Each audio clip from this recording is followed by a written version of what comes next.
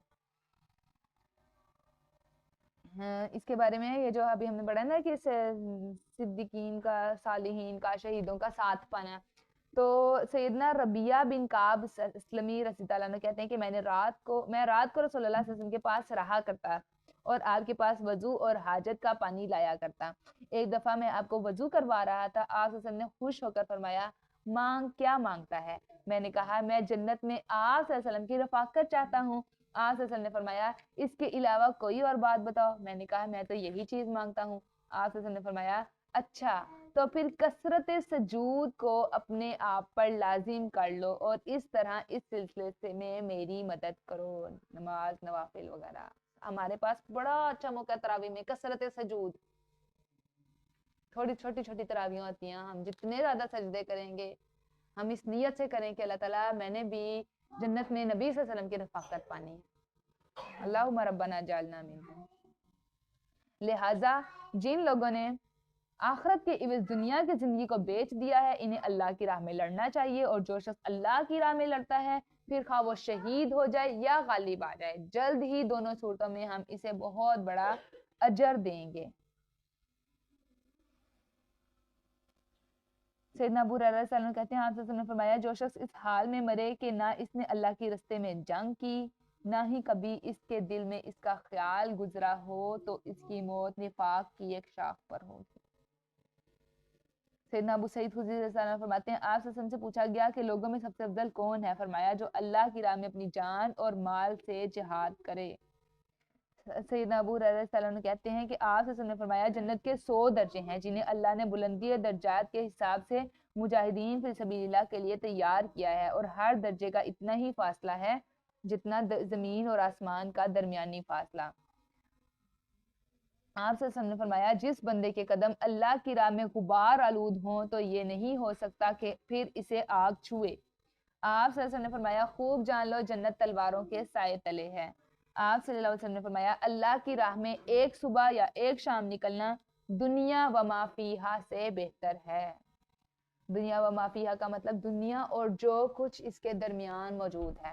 مسلمانوں تمہیں کیا ہو گیا ہے کہ تم اللہ کی راہ میں جہاد نہیں کرتے جبکہ کئی کمزور مرد, عورتیں اور بچے ایسے ہیں جو یہ فریاد کرتے ہیں کہ اے ہمارے رب ہمیں اس بستی سے نکال جس کے باشندے ظالم ہیں, اور اپنی جناب سے ہمارے لیے کوئی حامی اور مددگار پیدا فرما دے. جو لوگ ایمان لائے ہیں اور اللہ کی راہ میں جنگ کرتے ہیں اور جو کافر ہیں اور وہ طاغوت کی راہ میں ہیں سو ان شیطان کے دوستوں سے خوب جنگ کرو, یقیناً شیطان کی چال کمزور ہوتی ہے. کیا آپ صلی اللہ علیہ وسلم نے ان لوگوں کے حال پر غور نہیں کیا جنہیں کہا گیا تھا کہ ابھی جنگ سے ہاتھ روکے رکھو اور ابھی صرف نماز قائم کرو اور زکوٰۃ ادا کرتے رہو؟ یہ کب حکم آیا تھا؟ جب ابھی ہجرت نہیں ہوئی تھی, مسلمان مکہ میں موجود تھے, تب آیا تھا کہ ابھی جنگ نہیں کرنی. پھر جب ان پر جہاد فرض کیا گیا تو ان میں سے کچھ لوگوں سے یوں ڈرنے لگے جیسے اللہ سے ڈرنا چاہیے یا اس سے بھی زیادہ, اور کہنے لگے اے ہمارے رب تو نے ہم پر جنگ کیوں فرض کر دی, ہمیں مزید کچھ عرصہ کے لیے مہلت کیوں نہ دی؟ آپ صلی اللہ علیہ وسلم ان سے کہیے کہ دنیا کا آرام تو چند روزہ ہے اور ایک پرہیزگار کے لیے آخرت ہی بہتر ہے, اور تم پر ذرا بھر بھی ظلم نہیں کیا جائے گا. جہاں کہیں بھی تم ہو موت تمہیں آ ہی لے گی خواہ تم مضبوط قلعوں میں محفوظ ہو جاؤ. یہ لوگ اسی لیے جنگ پہ نہیں جاتے تھے کہ کہیں وہ مر نہ جائیں, تو اللہ تعالیٰ کہتے ہیں موت تو کہیں پہ بھی آ جائے گی, اور اگر انہیں کوئی فائدہ پہنچے تو کہتے ہیں یہ اللہ کی طرف سے پہنچا, اور اگر کوئی مصیبت پڑ جائے تو کہتے ہیں یہ تمہاری وجہ سے پہنچی ہے. آپ ان سے کہیے سب کچھ ہی اللہ کی طرف سے ہوتا ہے, ہم نے بھی کوئی بلیم گیم نہیں کرنا, اس نے میرے ساتھ ایسا کر دیا اس نے میرے ساتھ ایسا کر دیا, نہیں, اللہ کے اذن کے بغیر کچھ نہیں ہوا. آخر ان لوگوں کو کیا ہو گیا ہے کہ بات کو سمجھنے کی کوشش ہی نہیں کرتے. اگر تجھے کوئی فائدہ پہنچے تو وہ اللہ کی طرف سے ہوتا ہے, اور کوئی مصیبت آئے تو وہ تیرے اپنے مال کی بدولت ہوتی ہے. اور ہم نے آپ صلی اللہ علیہ وسلم کو سب لوگوں کے لیے رسول بنا کر بھیجا ہے، اور اس بات پر اللہ کی گواہی ہی کافی ہے۔ جس کسی نے رسول کی اطاعت کی تو اس نے اللہ کی اطاعت کی، اور اگر کوئی منہ موڑتا ہے تو ہم نے آپ صلی اللہ علیہ وسلم کو ان پر پاسبان بنا کر نہیں بھیجا، آپ کا کام یہ صرف پہنچا دینا۔ وہ آپ صلی اللہ علیہ وسلم سے تو کہتے ہیں کہ ہم اطاعت کریں گے، لیکن جب اب آپ کے ہاں سے چلے جاتے ہیں تو ان میں سے کچھ لوگ رات کو جمع ہو کر آپ کی باتوں کے برعکس مشورے کرتے ہیں۔ یہ منافقین کا رویہ تھا، اور جو وہ مشورے کرتے ہیں اللہ انہیں لکھتا جاتا ہے۔ کوئی سازش کسی بھی قسم کی غلط چیزیں مشورے تو اللہ تعالیٰ دیکھ رہا ہے، اللہ تعالیٰ لکھ رہا ہے، لہٰذا ان کی پرواہ نہ کیجیے اور اللہ پر بھروسہ رکھیے، اور اللہ پر بھروسہ کرنا ہی کافی ہے۔ کیا یہ لوگ قرآن میں غور نہیں کرتے؟ اگر یہ قرآن اللہ کے علاوہ کسی اور کی طرف سے ہوتا تو اس میں بہت سے اختلاف پاتے۔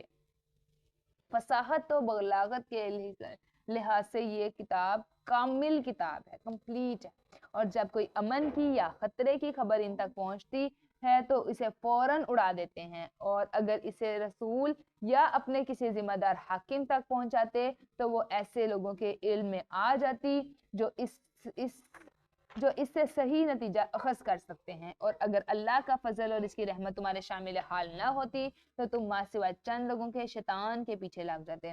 سو آپ اللہ کی راہ میں جہاد کیجئے، آپ پر صرف آپ کی ہی ذمہ داری ہے، اور مسلمانوں کو جہاد کی رغبت دلائیے۔ ممکن ہے کہ اس طرح اللہ تعالیٰ کافروں کی لڑائی کو روک ہی دے، اور اللہ کا زور بڑا زبردست ہے، اور وہ انہیں سزا دینے میں بہت سخت ہے۔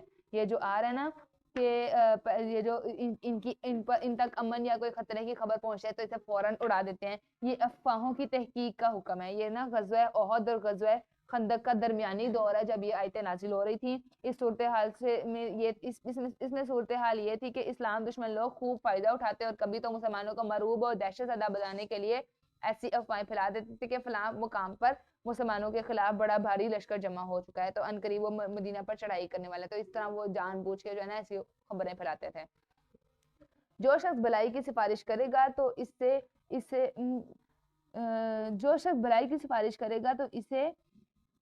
سے اسے حصہ ملے گا، اور جو برائی کی سفارش کرے گا اس سے بھی وہ حصہ پائے گا۔ اللہ ہر چیز پر نظر رکھنے والا ہے۔ جب کوئی شخص ہم نے دیکھنا ہے کہ ہم کس میں سپورٹیو ہوتے ہیں، بھلائی کے کام میں یا برائی کے کام میں۔ جب کوئی شخص تمہیں سلام کہے تو تم اس سے بہتر اس کے سلام کا جواب دیا کرو، کم از کم وہی کلمہ کہہ دیا کرو۔ اب یہاں پہ سلام کا حکم آ رہا ہے، سلام کے آداب سکھائے جا رہے ہیں۔ سیدنا عمران کہتے ہیں کہ ایک آدمی آصف وسلم کے پاس آیا اور کہا السلام علیکم، تو آصف وسلم نے فرمایا 10، یعنی اس کے لیے 10 نیکیاں ہیں۔ پھر ایک آیا اور اس نے کہا السلام علیکم ورحمت اللہ، تو آصف وسلم نے فرمایا 20۔ پھر ایک اور آدمی آیا، اس نے کہا السلام علیکم ورحمت اللہ وبرکاتہ، آصف وسلم نے فرمایا 30۔ تو ہم نے زیادہ نیکیاں لینے والا بننا ہے۔ آصف وسلم نے فرمایا جب تم میں سے کوئی اپنے بھائی کو ملے تو اسے سلام کہے، پھر اگر ان دونوں کے درمیان کوئی درخت، دیوار یا پتھر آ جائے پھر اسے ملاقات کرے تو پھر سلام کرے۔ نیکی لینے کا ایک اور طریقہ، صحابہ کرام پتہ کیا کرتے تھے؟ ایک درخت سے گزر کے پہلے سلام کرتے تھے، پھر دوبارہ دوسری سائڈ سے گزر کے سلام کرتے تھے تاکہ وہ زیادہ سے زیادہ نیکیاں لے سکیں۔ ہم نے کیا کیا ہوا ہے آج کے دور میں؟ ہم تو اب سلام کا ٹرینڈ بناتے ہی نہیں، کہتے ہیں او ہیلو ہائے، یہ چیزیں ہم نے ختم کرنی ہے۔ ہمیں یہاں واضح حکم دیا جا رہا ہے سلام کا۔ آپ نے فرمایا چھوٹا بڑے کو سلام کرے، چلنے والا بیٹھے ہوئے کو سلام کرے، تھوڑے آدمی زیادہ کو سلام کرے، سوار پیدل چلنے والے کو سلام کرے اور چلنے والا کھڑے کو سلام کرے۔ آپ نے فرمایا لوگوں میں سے اللہ سے زیادہ قریب وہ ہے جو ان میں پہلے سلام کرتا ہے۔ آپ نے فرمایا جب کوئی مجلس میں آئے تو سلام کہے، جب جانے لگے تو بھی سلام کہے، اور یہ دونوں سلام ایک ہی جیسے ضروری ہیں۔ یقیناً اللہ ہر چیز کا حساب رکھنے والا ہے، اللہ کے سوا کوئی الہ نہیں، وہ یقیناً تمہیں قیامت کے دن اکٹھا کرے گا جس کے آنے میں کوئی شبہ نہیں، اور اللہ سے زیادہ سچی بات اور کس کی ہو سکتی ہے۔ مسلمانوں تمہیں کیا ہو گیا ہے کہ تم منافقوں کے بارے میں دو گروہ بن گئے، حالانکہ اللہ نے انہیں ان کے اعمال کی بدولت اوندھا کر دیا۔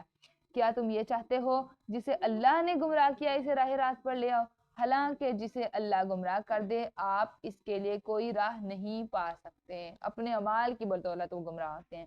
اور یہ تو وہ تو یہ چاہتے ہیں کہ تم بھی ویسے ہی کافر ہو جاؤ جیسے وہ خود ہوئے ہیں تاکہ سب برابر ہو جائیں، لہٰذا ان میں سے کسی کو اپنا دوست نہ بناؤ تاکہ وہ اللہ کی راہ میں ہجرت کر کے نہ آ جائیں، اور اگر وہ ایسا نہ کریں تو جہاں انہیں پاؤ انہیں پکڑو اور قتل کرو، اور ان میں سے کسی کو بھی اپنا دوست یا مددگار نہ بناؤ، البتہ اس حکم سے وہ منافق مستثنی ہیں جو ایسی قوم سے جا ملے جس سے تمہارا معاہدہ ہو چکا ہو، یا وہ بھی مستثنی ہیں جو تمہارے پاس دل برداشتہ آتے ہیں، وہ نہ تمہارے خلاف لڑنا چاہتے ہیں اور نہ ہی اپنی قوم سے، اور اگر اللہ چاہتا تو انہیں تم پر مسلط کر دیتا، پھر وہ تمہارے خلاف لڑائی کرتے ہیں۔ اب اگر وہ کنارہ کش رہتے ہیں اور لڑائی پر آمادہ نہیں اور تمہیں صلح کی پیشکش کرتے ہیں تو پھر اللہ نے ان پر تمہاری دست درازی کی کوئی گنجائش نہیں رکھی۔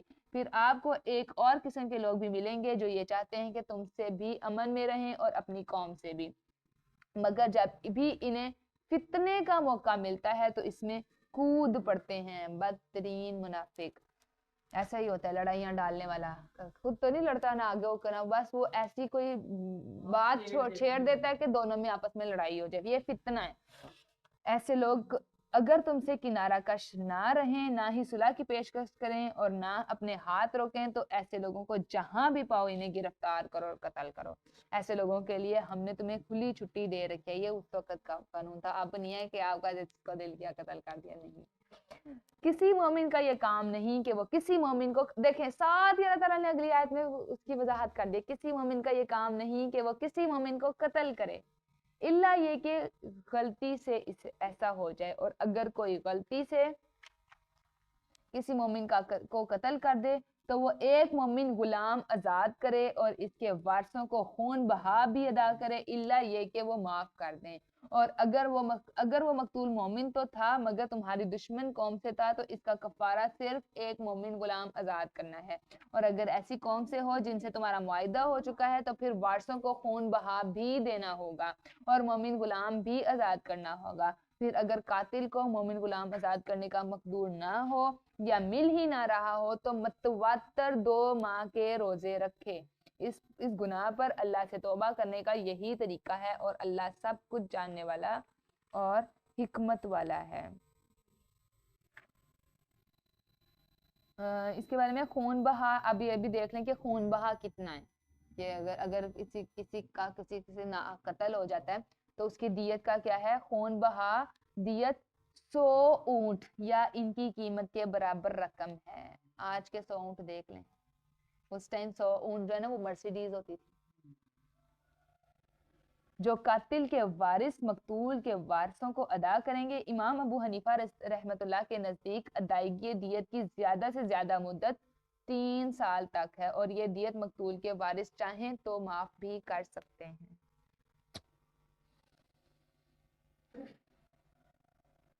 اور جو شخص کسی مومن کو دیدہ دانستہ قتل کرے تو اس کی سزا جہنم ہے جس میں وہ ہمیشہ رہیں گے، جان بوجھ کر قتل کا ساتھ کیا گیا، اور اس پر اللہ کا غضب اور اس کی لعنت ہے، اور اللہ نے اس کے لیے بہت بڑا عذاب تیار کر رکھا ہے۔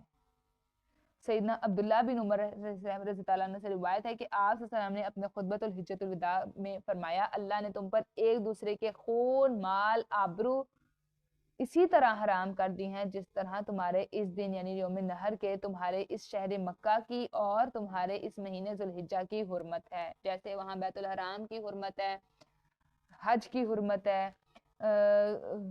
اسی طرح مال کی، خون کی، آبرو کی حرمت ہے۔ نیز فرمایا کہ میرے بعد ایک دوسرے کی گردنیں مار کر کافر نہ بن جانا۔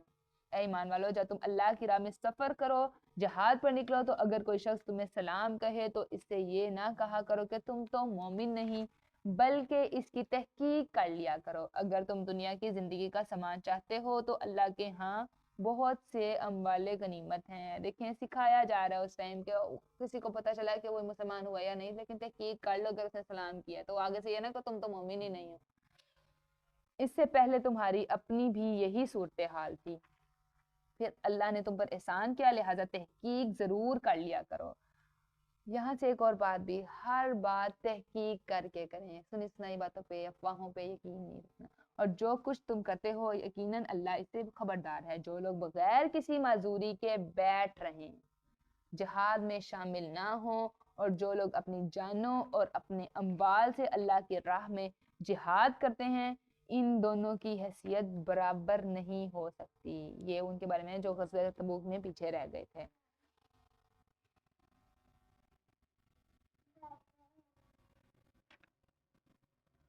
اللہ نے اپنے جان و مال سے جہاد کرنے والوں کا بیٹھ رہنے والوں کے مقابلے میں بہت زیادہ درجہ رکھا ہے. اگرچہ ہر ایک سے اللہ نے بھلائی کا وعدہ کر رکھا ہے تاہم بیٹھ رہنے والوں کے مقابلے میں جہاد کرنے والوں کا اللہ کے ہاں بہت زیادہ اجر ہے. ان کے لیے اللہ کے ہاں بڑے درجے بھی ہیں اور مغفرت اور رحمت بھی ہے اور اللہ بہت بخشنے والا اور رحم فرمانے والا ہے. جو لوگ اپنے آپ پر ظلم کرتے رہے جب فرشتے ان کی روح قبض کرنے آتے ہیں تو ان سے پوچھتے ہیں تم کس حال میں مبتلا تھے؟ وہ کہتے ہیں کہ ہم زمین میں کمزور و مجبور تھے. فرشتے انہیں جواب میں کہتے ہیں کہ کیا اللہ کی زمین فراخ نہ تھی کہ تم اس میں ہجرت کر جاتے؟ ایسے لوگوں کا ٹھکانہ جہنم ہے جو بہت بری بازگشت ہے. کوئی بہانے بازی قبول نہیں ہوگی. اس نے مجھے ایسے نہیں کرنے دیا یا اس نے مجھے ایسے نہیں کرنے دیا.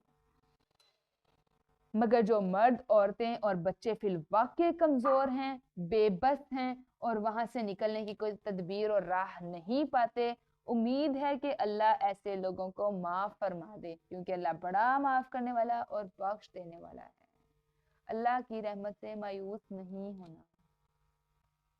اور جو شخص اللہ کی راہ میں ہجرت کرے گا وہ زمین میں ہجرت کے لیے بہت جگہ اور بڑی گنجائش پائے گا. اور جو شخص اللہ اور اس کے رسول کی طرف اپنے گھر سے ہجرت کرتے ہوئے نکلے پھر راہ ہی میں اسے موت آلے تو اللہ کے ہاں اس کا اجر ثابت ہو چکا ہے اور اللہ بہت بخشنے والا اور رحم کرنے والا ہے. مین فارمولا کیا ہے؟ اللہ کی راہ, اللہ کی خاطر, اللہ کی رضا.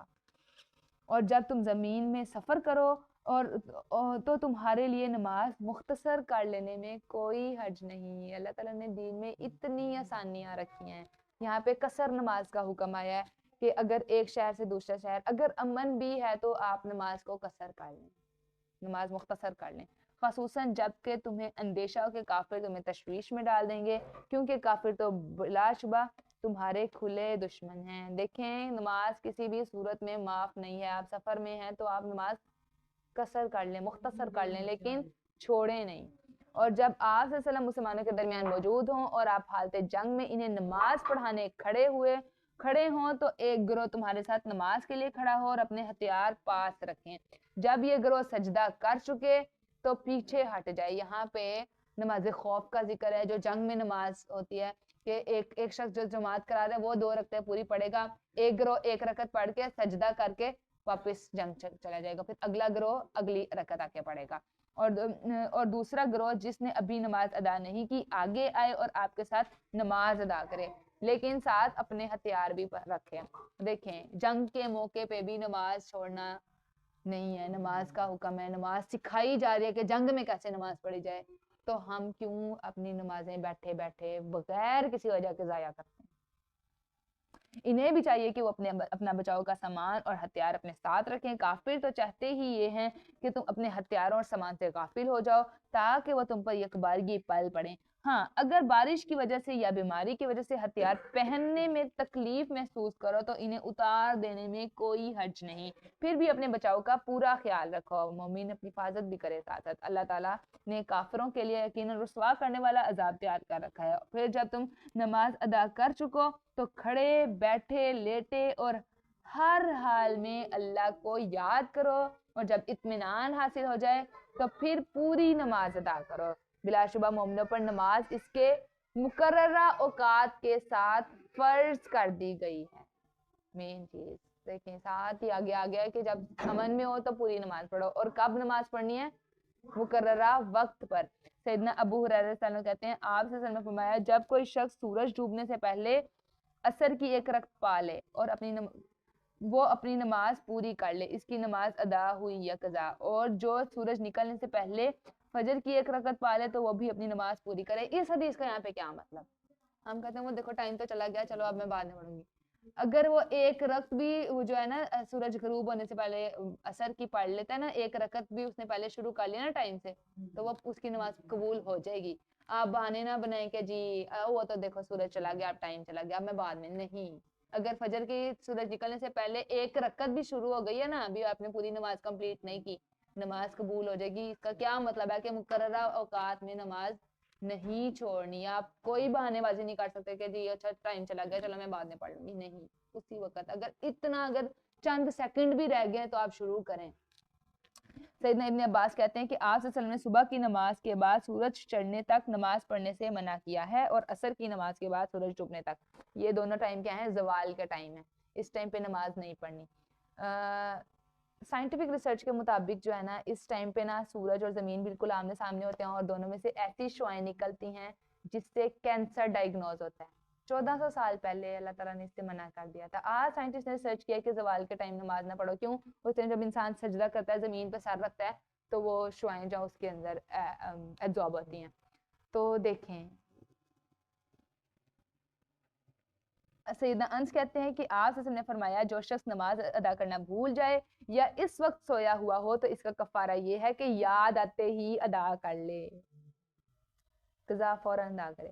آپ نے فرمایا منافق کی نماز یہ ہے کہ وہ سورج کو دیکھتا رہتا ہے یہاں تک کہ وہ شیطان کے 2 سینگوں کے درمیان آ جاتا ہے تو اٹھتا ہے اور 4 ٹھونگے مار لیتا ہے، اور اللہ کا ذکر تو تھوڑا بہت ہی کرتا ہے. ہم نے اپنی نمازوں کو چیک کرنا ہے، ہماری نماز مومن والی نماز ہے یا منافق والی. سیدنا ام فروہ رضی اللہ عنہ کہتے ہیں کہ کسی نے آپ سے پوچھا کہ کون سا عمل افضل ہے؟ آپ نے فرمایا نماز اول وقت پر ادا کرنا. سیدنا عبداللہ بن عمر رضی اللہ عنہ کہتے ہیں آپ نے فرمایا اللہ کی خوشنودی نماز کو اول وقت میں ادا کرنے میں ہے، آخر وقت میں ادا کرنا اللہ کی طرف سے معافی ہے. سیدنا علی بن طالب فرماتے ہیں کہ رسول اللہ صلی اللہ علیہ وسلم نے فرمایا علی 3 باتوں میں تاخیر نہ کرنا: نماز جب اس کا وقت آ جائے، جنازے کی تدفین میں جب تم وہاں موجود ہو، اور رنڈوے مرد یا رنڈوی عورت کے نکاح میں جب کہ اس کا بر مل رہا ہو. ان 3 چیزوں میں دیر نہیں کرنی.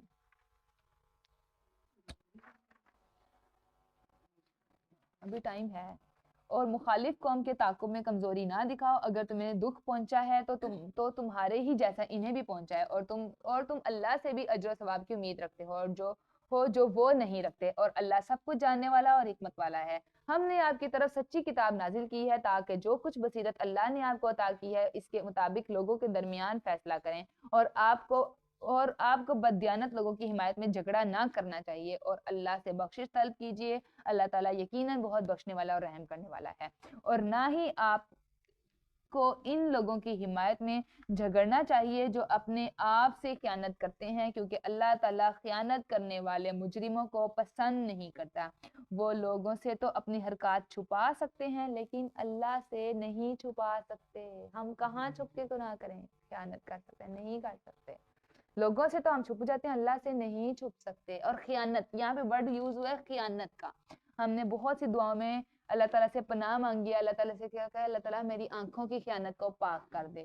ٹھیک ہے، آج کل یہ خیانت کرنے کا ہمارے پاس ہمارے ہاتھوں میں موجود ہے، جہاں ہمیں کوئی بھی نہیں دیکھ رہا تھا، اسکرولنگ کرتے ہوئے، موبائل یوز کرتے ہوئے. اللہ تعالیٰ ہر طرح کی خیانت دیکھ رہا ہے. اللہ تعالیٰ کہہ رہے ہیں وہ لوگوں سے تو اپنی حرکات چھپا سکتے ہیں لیکن اللہ سے نہیں چھپا سکتے. ہم نے اپنے اوپر خود چیک اینڈ بیلنس کرنا، اپنی محافظت خود کرنی ہے کہ مجھے اللہ دیکھ رہا ہے. اس ٹائم جب مجھے اور کوئی نہیں دیکھ رہا، میرا گواہ اللہ ہے. اور جب وہ رات کو ایسی باتوں کا مشورہ کرتے ہیں جو اللہ کو ناپسند ہے تو اس وقت وہ ان کے ساتھ ہوتا ہے، اور اللہ تو جو کچھ بھی وہ کرتے ہیں ان سب چیزوں کو گھیرے ہوئے ہے. دیکھو تم لوگ دنیا کی زندگی میں تو ان کی حمایت میں جھگڑ رہے ہو، مگر قیامت کے دن ان کی حمایت میں اللہ سے کون جھگڑے گا یا ان کا کون وکیل ہوگا. دیکھیں، ہم نے کسی بھی غلط کام کا ساتھ نہیں دینا، برائی کا ساتھ نہیں دینا، کسی برے آدمی کا ساتھ نہیں دینا. ہمیں پتا ہے ہمارا دوست غلط کر رہا ہے لیکن ہم اس کا ساتھ دے رہے ہیں. کیوں؟ آپ دنیا میں دے رہے ہیں، کیا قیامت میں دیں گے پھر اس کا ساتھ؟ نہیں. اور جو شخص کوئی برا کام کر بیٹھے یا اپنے آپ پر ظلم کر لے پھر اللہ سے بخشش طلب کرے تو وہ اللہ تعالیٰ کو بخشنے والا اور رحم کرنے والا پائے گا. اور جو شخص کوئی گناہ کا کام کرتا ہے تو اس کا وبال اسی پر ہوتا ہے، اور اللہ سب کو جاننے والا اور حکمت والا ہے. اور جو شخص کوئی خطا یا گناہ کا کام تو خود کرے پھر اسے کسی بے گناہ کے ذمہ تھوپ دے، اس نے بہتان اور سری گناہ کا بار اپنے اوپر لاد لیا۔ یہ بھی چیز ہمارے گھروں میں بہت زیادہ ہے، جوائنٹ فیملی سسٹمز میں ہم خود کرتے ہیں اور جو معصوم ہے اسے نہیں، اس نے کیا، میں نے نہیں کیا، اس سے بھی بچنا ہے۔ اور اگر اللہ کا فضل اور اس کی رحمت آپ صلی اللہ علیہ وسلم کے شامل حال نہ ہوتی تو انصار کے ایک گروہ نے تو ارادہ کر ہی لیا تھا کہ آپ کو بہکا دیں، حالانکہ وہ اپنے آپ کو ہی بہکا رہے ہیں اور وہ آپ صلی اللہ علیہ وسلم کا کچھ بھی بگاڑ نہیں سکتے، کیونکہ اللہ نے آپ صلی اللہ علیہ وسلم پر کتاب و حکمت نازل کی ہے اور آپ کو وہ کچھ سکھا دیا ہے جو آپ نہیں جانتے تھے۔ یہ آپ پر اللہ کا بہت بڑا فضل ہے۔ آپ صلی اللہ علیہ وسلم نے اس کے بارے میں آپ صلی اللہ علیہ وسلم نے فرمایا، مجھے 5 چیزیں ایسی ملی ہیں جو مجھ سے پہلے کسی پیغمبر کو نہیں ملی۔ ایک یہ کہ میں 1 ماہ کی مسافت پر دشمن پر میرا رعب طاری رہتا ہے۔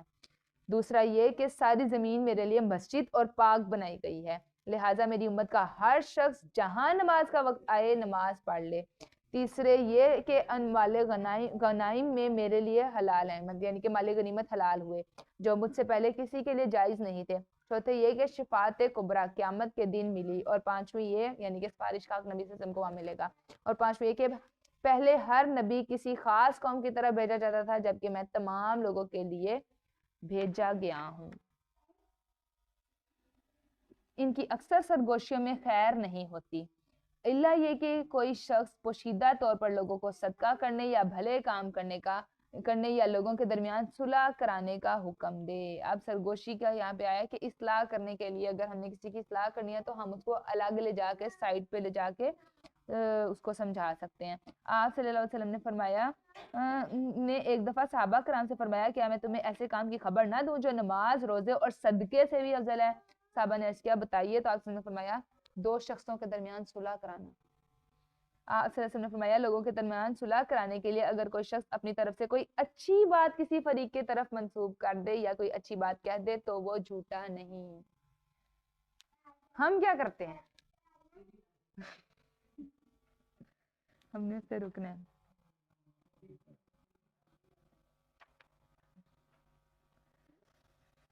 اور جو شخص ایسے کام اللہ کی رضا جوئی کے لیے کرتا ہے تو ہم اسے بہت بڑا اجر عطا کریں گے، مگر جو شخص راہ راست کے واضح ہو جانے کے بعد رسول کی مخالفت کرے اور مومنوں کی راہ چھوڑ کر کوئی اور راہ اختیار کر لے تو ہم اسے ادھر ہی پھیر دیتے ہیں جدھر کا خود اس نے رخ کر لیا ہے۔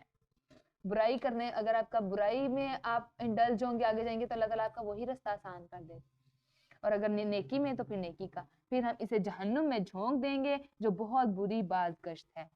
آخر دعوانا ان الحمدللہ رب العالمین، سبحانک اللہم و بحمدک، نشہد ان لا الہ الا انت ونستغفرک ونتوب الیک۔ دعا کر لیتے ہیں۔ اللہم صلی علی محمد وعلی آل محمد کما صلیت علی ابراہیم وعلی آل ابراہیم انک حمید مجید۔ اللہم بارک علی محمد وعلی آل محمد کما بارکت علی ابراہیم وعلی آل ابراہیم انک حمید مجید۔ ربنا آتنا فی الدنیا حسنۃ وفی الآخرۃ حسنۃ وقنا عذاب النار۔ ربی انی لما انزلت الی من خیر فقیر۔ ربنا حب لنا من ازواجنا وذریاتنا قرۃ اعین وجعلنا للمتقین اماما۔ اللہم اتمم لنا نورنا واغفر لنا انک علی کل شیء قدیر۔ ربنا آتنا من لدنک رحمہ وہیئ لنا من امرنا رشدا۔ اللہم طہر قلبی من النفاق وعملی من الریاء ولسانی من الکذب وعینی من الخیانۃ انک تعلم الخائنۃ الاعین وما تخفی الصدور۔ یا اللہ، یا رحمان، یا رحیم، یا ذو الجلال والاکرام، یا حی یا قیوم۔ اے اللہ، ہم سب یہاں تیری خاطر اکٹھے ہوئے ہیں، اللہ تعالیٰ ہم سب کے گناہوں کو بخش دے، ہم پر اپنا سایہ رحمت فرما۔ اللہ تعالیٰ یہاں قرآن پڑھا گیا، اللہ تعالیٰ اس میں کوئی زبر زیر پیش کی غلطی، کہیں ترجمے میں، کہیں سمجھانے میں جو غلطی رہے گی وہ میری وجہ سے رہے گی، اللہ تعالیٰ اس پر ہماری گرفت نہ کرنا۔ اللہ تعالیٰ ہمیں دین کی صحیح سمجھ عطا فرما۔ اللہ تعالیٰ ہمیں قرآن کو پڑھنے، سمجھنے، سیکھنے اور اس میں تدبر کرنے اور اس پر عمل کرنے کی توفیق عطا فرما۔ اللہ تعالیٰ ہمارے سارے بیماروں کو شفائے کاملہ عاجلہ عطا فرما. اللہ تعالیٰ ہمارے جتنے عزو و اقارب اس دنیا سے چلے گئے اللہ تعالیٰ ان سب کی مغفرت فرما. اللہ تعالیٰ ہم سے ایسے عمل کرا لے جن سے تو راضی ہو جائے. اللہ تعالیٰ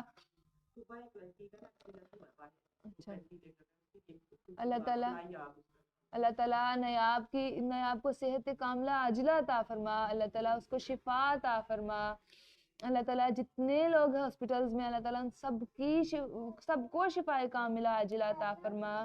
اللہ تعالیٰ ہم سب کو ایسا بنا دے اللہ تعالیٰ کہ ہم عمل کرنے والے بن جائیں, ہم تجھے راضی کرنے والے بن جائیں, ہم اپنی بخشش کا سامان تیار کرنے والے بن جائیں. اللہ تعالیٰ ہم کبیرہ گناہوں سے بچنے والے بن جائیں. اللہ تعالیٰ ہمیں بھی ان لوگوں میں شامل فرما جنہیں آپ اپنے عرش کے سائے تلے جگہ دیں گے. اللہ تعالیٰ جب ہم اس دنیا سے جائیں تو ہماری لبوں پہ جاری ہو لا الہ الا اللہ محمد الرسول اللہ صلی اللہ علیہ وآلہ وسلم. آمین. اللہم صلی علی محمد وعلی آل محمد کما صلیت علی ابراہیم وعلی آل ابراہیم انکا حمید مجید. اللہم بارک علی محمد وعلی آل محمد کما بارکت علی ابراہیم وعلی آل ابراہیم انکا حمید مجید.